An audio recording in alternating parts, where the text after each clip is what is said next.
மச்சான் வீட்டுல குளிச்சு ரொம்ப போர் அடிக்குது. இன்னைக்கு ஒரு நாள் ஆத்துல குளிப்பண்டா. ஆத்துலையா?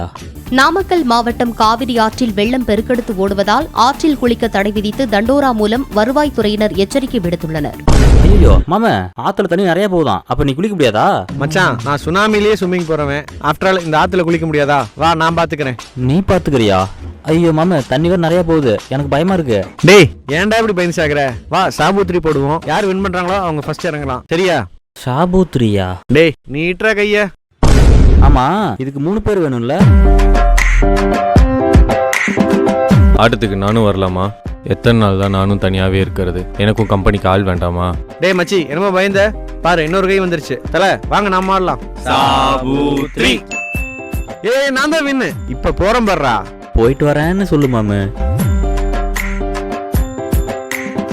ப்ரோ தண்ணி வேற இவ்வளவு அதிகமா போகுது, மாட்டினா அவ்வளவுதான் போலயே.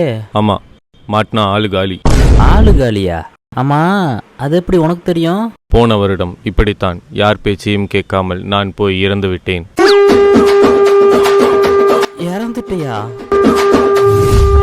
நீ ஒன்றும் கவலைப்படாதே, அவன் சாக மாட்டான். ஐயோ மச்சி வாடா வாடா வாடா, வந்து கூட்டு போடா. கால்ல கண்ணாடி ஏறிடுச்சுடா. டேய் முடியலடா, சீக்கிரம் வாடா.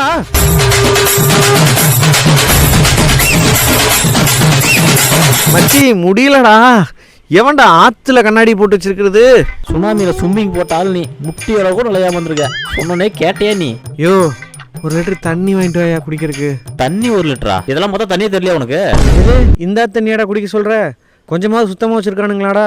ஆத்த பூரா சாக்கடையே வச்சிருக்கானுங்க. ஆத்த கொஞ்சம் சுத்தம் பண்ண சொல்லுங்கடா. ஆமா, ஆத்துல கண்ணாடி எங்க இருந்து வந்துச்சு? வா நான் காட்டுறேன். எங்க?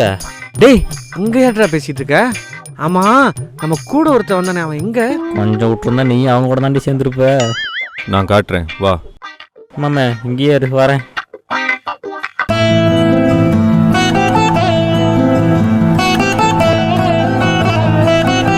இங்க பார். இந்த உலகத்துல கடவுள் நமக்கு தேவையான எல்லா இயற்கை வளங்களையும் கொடுத்துருக்காரு. ஆனா நாம தான் அதை சரியா பயன்படுத்திக்கிறது இல்லை. இந்த மாதிரி இயற்கையை மாசுபடுத்துறவங்க மேல அரசாங்கம் தான் கடுமையான நடவடிக்கை எடுக்கணும்.